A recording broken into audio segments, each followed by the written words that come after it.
Humingi na mga kababayan ng saklolo sa Supreme Court si Pacquiao.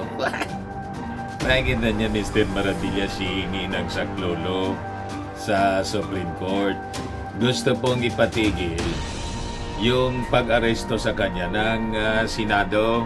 Kaya yung kanyang mga abogado humingi na ng saklolo po sa Supreme Court.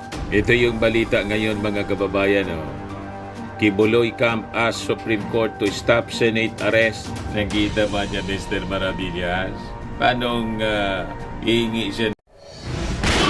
Nagbabagang mga balita at pagtalakay sa mga isyu ng lipunan. Pulsa, opinyon, banat at paglalantad sa katotohanan. Pulsa, what you see is what you get. You decide.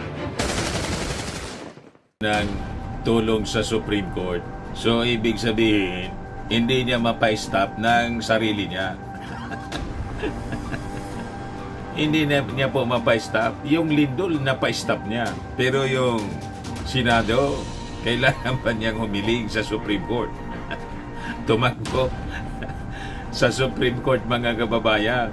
O ngayon, di ba, may arrest order na po na pinalabas sa kanya yung Senado. Yung mga polis po sa Davao, clueless daw sila kung nasaan si Pacquiao. Ito yung sabi dito sa balita mga kababayan. Clueless on Kibuloy's whereabouts yung mga polis sa Davao. Malamangan niya Mr. Maravillas, baka member ni Pacquiao. yung karamihan sa mga polis doon, o kung hindi member, influensyado. Powerful po sa Davao si Pacquiao. At hindi lang si Pacquiao, siyempre, yung barkada na si Maudigs. Kaya wala silang makita, wala silang ideya kung nasaan nagtatago mga kababayan si Pacquiao. Isabi nandun lang sa Holy Mountain niya, sa bundok, kung saan nakatayo yung kanyang mga mansion po. Para niya Mr. Maravillas, may sabuatan dyan. Siguro po, huwag mag-rely sa ating mga kapulisan na nakabase sa Davao. Kailangan galing po sa Maynila. Di ba? Magtaga doon po, alams na. So ito po yung sabi dito sa balita. The Police Regional Office 11 in the Davao City Police Office said that they still have no idea on the whereabouts of televangelist Apollo Kibuloy, who is facing human trafficking and sexual abuse allegations. Ikwento ninyo sa pagong. Baka nga kausap lang ninyo or kausap lang, kakwentuhan lang palagi. Baka nga textmate ninyo. Alangan man, pagganyanan niya Mr. Maravillas na mga pagrarason, alam na natin kung bakit sila clueless. Siyempre po. Diba? So sabi po ni Davao City Police Office spokesperson Police Captain Hazel Tuazon, iniintay pa daw nila yung kopya ng arrest order mula sa Senado as well as the coordination from the Senate Sergeant-at-Arms para umakto on the matter. Tuazon earlier said the Senate Sergeant-at-Arms should coordinate with local police to avoid possible disorder during the serving of the arrest order, as Kibuloy has many supporters. O ngayon, kung mag-coordinate sa inyo, anong garantiya na mahuhuli si Pacquiao? Kasi siyempre, mga kababayan, di maaalis yung pagduda. Dahil baka marami siyang kasabwat sa hanay ng mismong PNP, local police. Tama pa? Hindi maaalis yon. Kasi best friend po ni Maudigs. So sabi rito, si Police Provincial Office 11 spokesperson, Police Major Catherine Dilaray, also said na ready man daw sila na i-implement yung arrest order. Davao City Mayor Sebastian Baste Duterte on Friday did not give a comment about the arrest order against Kibuloy. I do not want to comment because that is a national matter. And we are talking about something else here. Of course naman. Alam ng mga mamamayan kung bakit ayaw ninyong magsalita. Magkakaibigan kayo eh. Di ba? Doon nga sa rally ng anima. Rally ng Finta Kingdom. Wala daw na iwanan. Sabi ng mga politikong sumusuporta mga kababayan kay Pacquiao. Yung suporta nila mga kababayan kay Pacquiao. The alleged abuser, human trafficker. Pero zero ang kanilang support doon sa mga alleged victims. Yun mga kababayan ang nakakalungkot na katotohanan sa isyung ito kay Pacquiao. Kawawang mga alleged victims mga kababayan. O ngayon, iniling ng kampo ni Gibbs sa Supreme Court. Tumakbo na po sa Supreme Court. But before ko mga kababayan bigay sa inyo yung full story ng mga balitang yan, click subscribe muna dito sa ating YouTube channel and hit the notification bell para lagi po kayong updated sa mga kaganapan dito sa ating bansa. Like and share na rin po ninyo ng ating video at huwag na rin po ninyo na skip yung ating mga commercial ads para tuloy-tuloy lang ang pag-unlad ng bagong Pilipinas. Sa mga naganap ng malinis and spacious fitness gym, pumunta na lang po kayo sa aming Colossal Fitness Gym. We also offer Grab car rental with our brand new 2023 model ng Toyota Innova. We also accept booking for those who are planning to travel via PAL, Cebu Pacific and other airline companies, local and international, and Meralco Bills, Aleco Bills, PLDT, etc. Ang Colossal Fitness Gym is located at 3rd floor Security Bank Building, Lanco Business Park, Legazpi City, Albay. For inquiries, look for Gilon Maravillas. Contact number 0966-802-0949. Lagi na pong matao sa amin. Na-set up na rin yung aming mga bagong gym equipments. May treadmill na rin po kami. Ito naman po yung bago naming product na binibenta online. Eye Glow Serum, whitening po siya. Tingnan ninyo yung epekto sa aking anak na architect before and now. Yung mga inquiries po ninyo, dumiretso na lang kayo sa kanyang Facebook account, Riz Maravillas. Ito naman po, Firmax Firming and Lifting Cream, pinapahid po sa mga pulses and affected area. Mainam po siya sa mga pains, mga paninigas na mga kaso-kasuan. Pinapahid-pahid lang po siya sa mga pulses. Ito naman po, Automax Radiant Serum. Sa mukha naman yung application. Anti-aging po siya. You will look 10 years younger than your age. Sa mga cancer patients naman po, baka lang gusto ninyo itong itry. Ningxia Red Mix Fruit Drink. Hindi man po siya gamot, food supplement siya. Kaya lang, gawa siya mga kababayan sa goji berry. Yung goji berry may anti-cancer properties. Yung mga inquiries po ninyo, dumiretso na lang kayo sa aming messenger sa Facebook para masagot namin agad. Ayos pa? Ayos na niya, Mr. Maravillas. Para ipatigil po yung pag-aresto sa kanya ng Senado. So ito ngayon yung balita, mga kababayan. Ang rason po, it is unjust anya and unconstitutional. Ang issuance anya ng arrest order, kailangang itigil.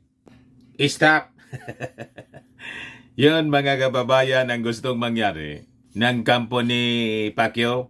Yung abogado for Kibuloy mga kababayan na nag-decline na magpakilala, nagsabi na yung Supreme Court petition nila was for the issuance daw ng temporary restraining order or writ of preliminary injunction to stop the Senate from implementing the arrest order as well as from demanding the KOJC leaders' attendance at Senate hearings. Talagang ayaw po, mga kababayan, na mag-attend ng Senate hearing. Ayaw niyang sagutin squarely sa harap ng mga senador. Anong kinatatakot po ninyo na appointed san po kayo? Di ba? Kayang-kaya ninyong sagutin yan. May-ari kayo ng sanlibutan. Pagkatapos, natatakot lang kayo na humarap sa questioning po ng Senado. ang dami ninyo pong kaalyado sa Senado na handa na magpakamatay to protect you. Si Bato po, nag-volunteer na maging security. Imagine that, mga kababayan. Matindi talaga niya, Mr. Maravillas. Matindi po. Senador yan. Dating Chief PNP. Nag-volunteer po.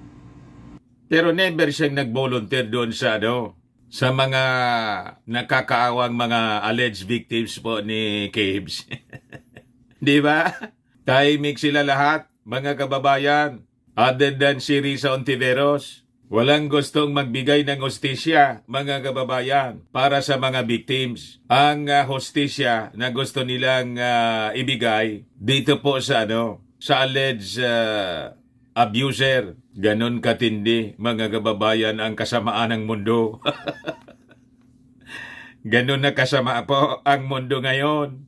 Sabi rito, the petitioner said, the investigation being conducted ng Senado violates Quiboloy's constitutional rights to due process and against self-incrimination. Ano man po na violation ng constitutional rights? Kaya nga siya pinasasagot para yung kanyang constitutional rights na mabigyan ng patas na pagkakataon na magpaliwanag ng kanyang sarili ay mangyari. Yun na mismo yung sinasabi ninyong constitutional rights to due process. Kasi kung hindi siya bibigyan ng pagkakataon na magpaliwanag, yun ang violation ng constitutional rights mismo to due process. Tama po, mga kababayan? At hindi man po ito self-incrimination kasi unang-una, allowed siya na magsalita doon on advice ng kanyang mga abogado, yung kanyang mga napakagagaling na abogado. Paano magkaroon siya ng self-incrimination doon? Magkakaroon siya ng self-incrimination pag sinabi niya yung totoo. Yan niya talaga, Mr. Maravillas. O, di ba? Na dapat ba talaga magsabi siya ng totoo? Pag hindi po, under oath siya. Patong-patong na contempt. Di ba? Ang aabutin niya dun sa Senado. He argued that the Senate hearings do not serve any legislative purpose and that the Senate probe was tantamount to usurpation of judicial functions. Paano usurpation ng judicial functions na in aid of legislation naman yon?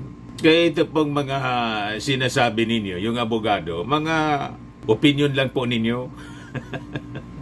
Di ba? Haka-haka. He argued that the Senate hearings do not serve any legislative purpose niya. And Quiboloy's presence, he claimed, would only be used to initiate cases against him and bolster those already filed in court against the religious leader. Siyempre po, kaya nga siya iniimbestigahan para papanagutin. Yun ang purpose at magka-craft ng batas para mapalakas yung pananagutan ng mga taong nakakapag-commit ng krimen tulad ng inaakusa po sa inyong kliyente. He argued that the Senate hearings were unjust as the chamber had already concluded that Quiboloy was guilty of the crimes attributed to him. Wala man pong ganon. Sino man nagsabi sa inyo na guilty na siya? Kaya nga siya pinapasagot. Nang gumawa-gawa naman kayo ng kwento. Wala man ganon. Wala pang konklusyon. Kaya nga siya pinapasagot. Para malaman kung yung aligasyon ng mga nag-aakusa sa kanya at dumulog sa Senado, tama. Sabi nga ng ating Pangulong Bongbong Marcos, sagutin na lang niya. Pag nasagot na niya, di tapos na. Ganon lang naman. Ano ang rason bakit ayaw niyang sagutin? Lalo nagdududa tuloy yung mga tao, ayaw niyang sagutin kasi totoo. Makuhuli. Na talagang ginawa niya yung ganon kasi ang daming testigo. Kaya ayaw niyang harapin yung mga nag-akusa sa kanya. The investigation is likewise unlawful and unconstitutional as it encroaches on the functions that pertain solely to the judicial branch of government Sabi po sa petisyon. May kapangyarihan naman po yung Senado, kaya nga may Senate investigation na tinatawag. Kibuloy's camp lamented how the Senate hearings have evolved into a public mockery of him. Anong nag-evolve sa public mockery sa kanya na? Kung kaya siya po, tinutuya ngayon, nagkakaroon ng public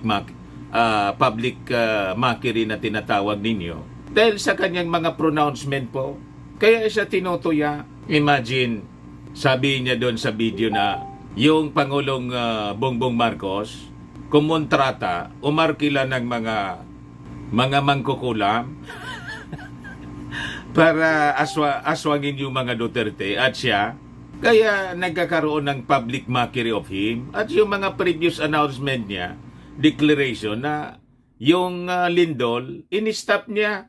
At siya yung may-ari ng sanlibutan. At kaya niyang ibaba sa 5 pesos yung kilo ng bigas. Kasi siya yung may-ari ng sanlibutan. So siya yung gumawa ng mga statements na naging dahilan ng public mockery ng kanyang sarili. Tama po? Sumuko ka na kasi. Kasi hindi ka man totoo na ikaw ang may-ari ng sanlibutan. No one is above the law. Sabi ng ating mga senador at congressmen. Tama? Ayan man lang po mga kababayan. Ako po si Dante Maravillas. Bye-bye. God bless.